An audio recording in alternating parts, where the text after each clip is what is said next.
Hey guys, Roy from A&S Gear. Get out your gun because we're going to do some upgrades today. All right, everybody. So we are going to look at installing the brand new, what do they call this thing? It's the TMC Air-Thru stock is what it is. My brain stopped working there for a second. So the TMC Air-Thru stock. So this is going to let you put on a 13 cubic inch bottle onto your TMC. Now, I guess you could also put a different size bottle on there if you wanted to. You just wouldn't be able to use the stock that they provide that fits inside here. But you could just screw in some other tank that was larger, like a 77 or something like that, and use that as a stock. But that's neither here nor there. That is just how you would, or what you could do. But we're going to do it straight from the book like they would, using the 13 cubic inch bottle and putting it in the stock, and you guys can deviate from there however you want to. So first things first, what we would need to do is get the gun broken down to a state that we can easily work on it. Obviously, with any kind of gun work, make sure that there's no tank on it, that it is degassed, and that it is safe to work on, turned off, powered off, batteries disconnected, whatever it needs to be. So let's break this down by just removing parts that we don't need to have in there anymore. So the magazine, we can get rid of that. The barrel, we can unscrew this, pull that out of there. The shroud we want to take off. To take this front shroud off, you're going to remove this front screw. We need to take it out anyway to get the bodies apart, and then you can just wiggle the front shroud off. The only thing that keeps this attached to this is this screw right there. So let's move that off to the side as well. From here, we would remove this rear sight. Undo that screw. You do need to push the screw out from the other side. If you don't remove the screw, the sight will not come off. That screw runs through one of these slots and it won't move. I'm going to keep that one over there. It's a different size screw. All right, so from here, the next thing I would probably do before I start taking this apart is I would get the stock off of here. Now the original stock, when I had to take this one off, because I've already put this on once just to see how it installs, when I had to remove this from this, it was very, very, very tight to get apart. This right here is the pin that you need to remove, and the pin runs through the stock right here. In this one, I've already taken apart so that you don't see me, struggling to get it apart as it is. But on your stock right here, there's one large side, and then there is a small hole side. You can see this hole right here is smaller than this hole right here. And the pin is the same way. You have a small side on the pin and you have a large side on the pin. When you take this out, you want to hit the pin from the small side. So you want the large side to come out first. If you try to go the other way, the large side of the pin cannot fit through the hole, so it is physically impossible to get it to go through the other way. If you do, you have ruined it somehow. So it needs to come through, the large side needs to come out first, so you should hammer on the small side. Now, in order to do that, you need to have a punch and a hammer. And you would need to hammer the small side like this, and boom, boom, boom, boom, boom, and knock that pin out from here. I have already done that. Now, when you get the pin out, that's the first hard part. Separating the original buffer tube from the adapter right here was also extremely tight. So I had to wiggle it back and forth. I set it up on the side of my table and was like banging on it, kind of a thing. So right now I've got it not completely assembled, so I can easily get it apart. But even now, I'm gonna have to wiggle it and get it to come apart. So it is, those two steps right there were probably the steps that needed the most strength to get this thing done. Everything else is just kind of dexterity wise. When you pull this off, be careful with your bumper, your spring, and your spring guide. You can remove these things out of there if you want. In this position, you can just take them out right now because we will be able to put them back in later the same way we pulled them out. All right, so now that is off. We can set that to the side. All right, from here we are going to remove these screws. So this one, this one, this one, this one, here, here, here, and then on the other side is a Phillips that you need to remove from the grip right here. So let's go ahead and do that. As you take these off, you kind of want to remember what size is going where. So these top two right here are the smallest ones that you will see. If you take a screw out and you're left with a nut behind, that's okay, because we can always just take the nut and just set it back down in there. And it should hold in place if we just push it down in. Now it might fall out again, but if it does, no big deal. We'll put it in later. Now these two in the middle right here are the middle length screws that we'll be dealing with, as well as the three that are in the grip are middle or mid-length. I don't say middle length. They are mid-length screws. You can see those there. You've got those short ones there. So the short ones go on the top. The mid-length screws like this go in the middle and in the middle back and then on the grip. This longer screw that we set to the side right here, you can see that that one is even longer than all those three. This is the one that goes in the front and goes through the grip. So let's get these out. I'll do all three of these at once. And then I'm going to push them out.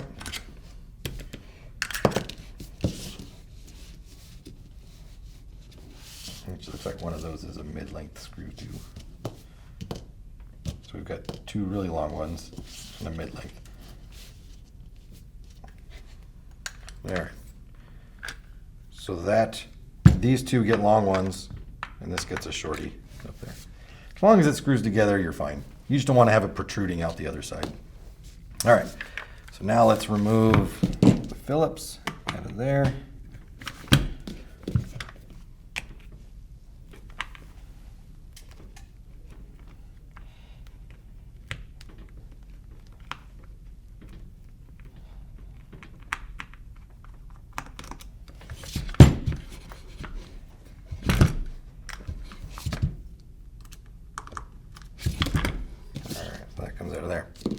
Now, we are going to work on this from the fire select side.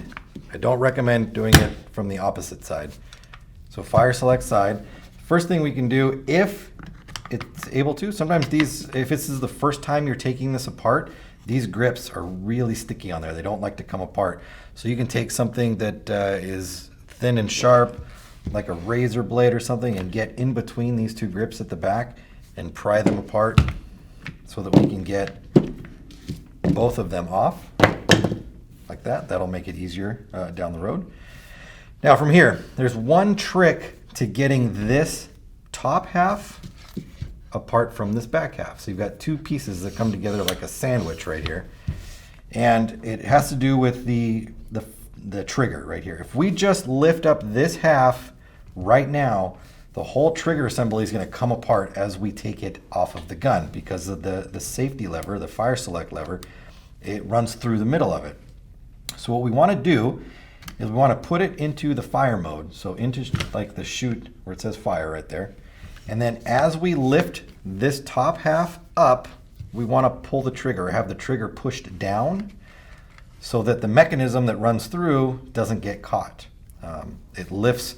When you pull the trigger, it lifts the arm off that goes against this, that keeps it in safety when it is in safety, and lets it slide by without getting stuck. So right now I'm going to kind of just move this around so that I know that this is loose, so that I can easily separate it. I can feel it on. You can see that it's separating on all these edges right here. So I'm going to pull the trigger, and I'm going to try to wiggle this up with the trigger being pushed down. And if I do it right, and I get this to come out, you should get it to come off. You don't need to remove the mag release button. You can leave it as it is. And our safety, or our selector post, comes out without affecting any of this right here. Now from here, we can start taking a couple things out that we need to in order to get the new gas line in. All right, so the new gas line looks like this one right here. And the old gas line runs down through to the bottom ASA. The new gas line is going to run here and then up the side towards the back and come out the back side here. So if it all came apart when you pulled it out, we'll go over how to put it together because there's a good chance that it'll all come apart. But take a look at this right now. Obviously, you can use this video as a kind of how-to and where all the pieces go if you need to put it together. It's very, very simple. There's only a couple things that can come apart. So from here, let's take out the linkage arm that connects the trigger to the trigger plate over here. We can just lift that up, set it over here. Let's take the gas line out first. So you do not need to remove all of this stuff up here to do this. You can leave all of this together, intact, just as it is, and still get this out. What I'm going to do is kind of rotate this up. You see how this will kind of move this way? I can rotate it up, and this whole, the valve assembly right here can also rotate up, but only a bit. You don't want to rotate it too far. So we can rotate this up, and then we can just kind of pull on the gas line and it will pop out. There's an O-ring inside the fitting here that seals on this gas line. So we can just move that off to the side. Now, if everything else came apart, so let's say the spring popped out.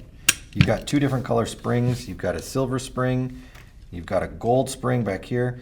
The silver spring is our trigger spring. The gold spring is our sear spring. You see that they are two different lengths right there. Our trigger right here. Our trigger plate right there. And then our sear, which is back here. Right here. So you've got some pins also that go in here. So you've got 1, 2, 3, 4 pins right there. Now these 4 pins are all the same length. There's just one that's a different color that I believe is slightly wider than the other one. So the silver pins go at the front, 1, 2, 3, and the other one goes towards the back. They might do that just because all the pieces are silver too. I don't know why they do it. It looks like you could probably switch them out between all of them, but that's the way they have it set up. So sear pin is the dark one, and then the other 3, 1, 2, 3, just go in right there. And now we can take everything and just put it back because we can leave it in there as a set. We do not need to take everything out. So let's put our trigger assembly back in, put our sear back in, and our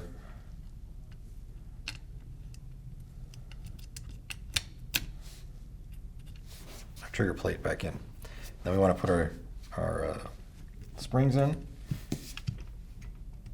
Push that down there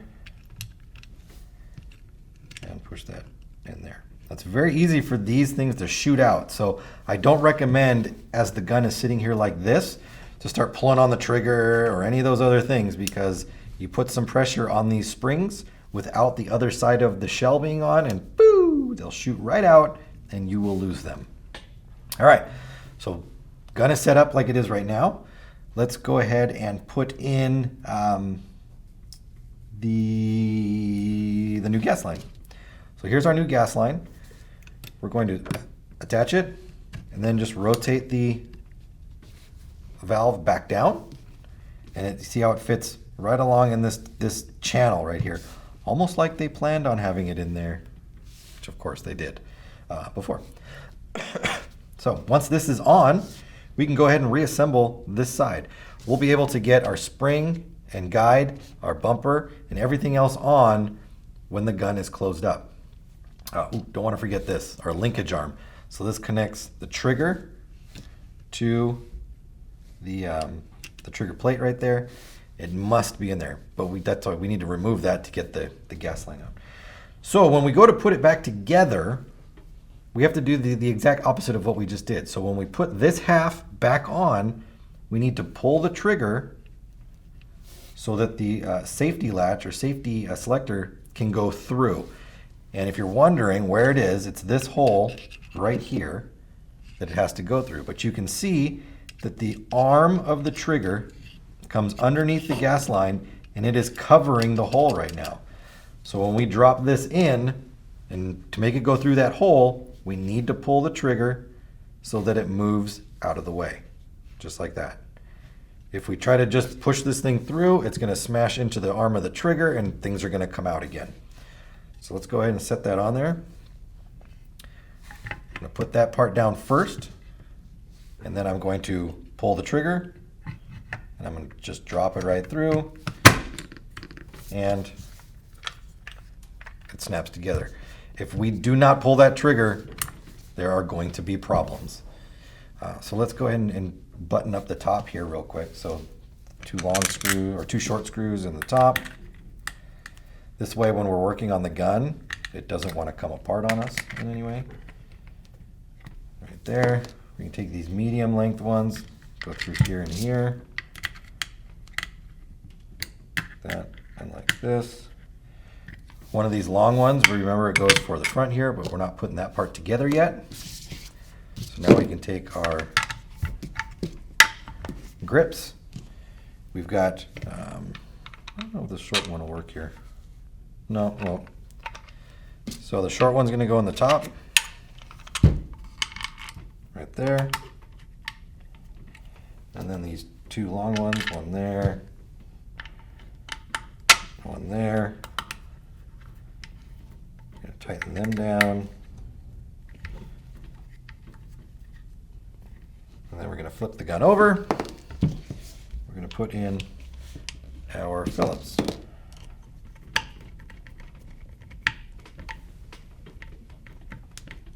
All right. So there we go. Now that's all set up. Now we're going to use the adapter that comes with the gun. So this is our rear stock adapter. It's got a hole right here where there's an O-ring inside there. That's where our gas line is going to go into that. This is where our tank is going to screw into this side.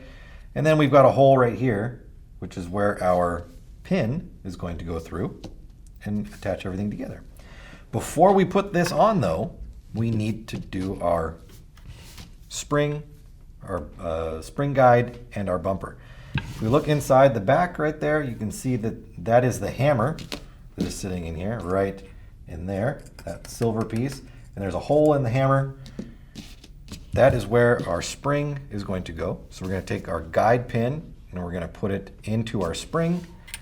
We're going to put the spring into the hole like that. And then we're going to put our bumper over our spring. And we're going to take our adapter plate, and this hole right here in the adapter is where the spring guide is going to go. So it just needs to go like that. You can see that it just pops right in there. And then we can push it together, making sure that the gas tube that we just installed goes into the hole like that. You'll kind of feel it snap together. What you will see is a gap right here. So we want to push all the way forward until those holes line up with each other. And at that point, we can put our pin back together. Remember, large side, small side.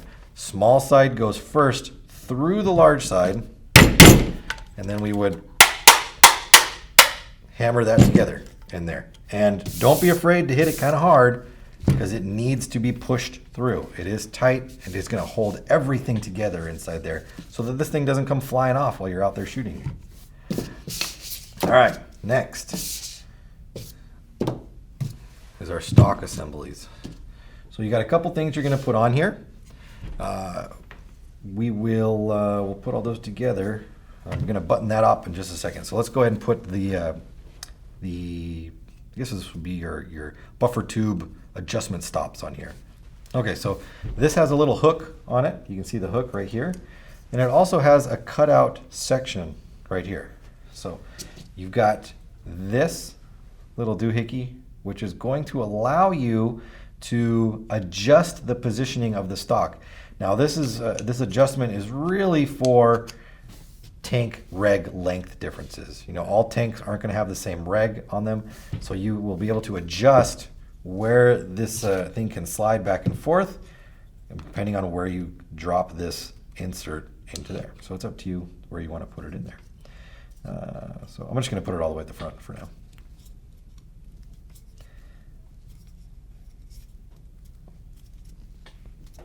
All right. If you ever need to, then you would just flip it over. You see how there's a hole on that side, and there's a hole here, but you wouldn't need it. You just take something and you would poke it through to pop this adapter out, should you need to. All right, so from here, if we look in the back side of our stock, you can see that there's a little pin down inside here. It's right there. That pin is what's going to hook onto, or the hook is going to latch onto the pin. So to put that on, we're actually going to come at it from the side like this, get it on that pin, and then rotate it back like that. If you try to do that any other way, it will not work. You come at it from an angle, get it on there, and then rotate up. All right, so now that we've got it on there, we can see how we can rotate this thing up and down, up and down. So we're going to rotate it down out of the way. I'm going to screw on our stock, or our tank, which is going to become our stock, right there. And now we can take this, and we'll be able to slide that on. Fold that up, slide this on. Now when we slide it on for the first time, we will need to pull down the release on the front further than normal. If you just try to use it on the back like you would use it to adjust it, it will not go over, it won't clear it. So we need to pull down on the front and allow it to slide up and over into this point here. And then we can adjust it. Now, in this case right here, how I've got this one set up inside here, the release, actually it's all right. I can feel it touching a little bit. We might need to adjust the pin inside here. You can see the pin right there to be a little bit higher, a little bit lower, depending on how everything gets set up inside here. But for the time being, it's just a bit. I can push up on that a little bit and get it to work too. So this is our furthest forward position right here and locked into place. You can see I've got plenty of room between any kind of gauges or anything like that. Actually, I'm running into my gauge right there.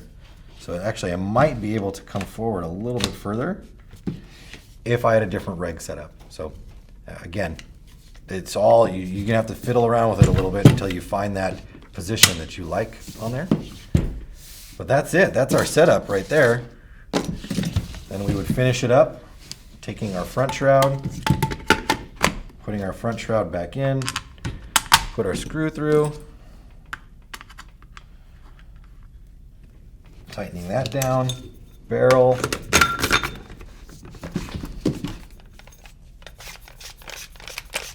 getting our barrel on there.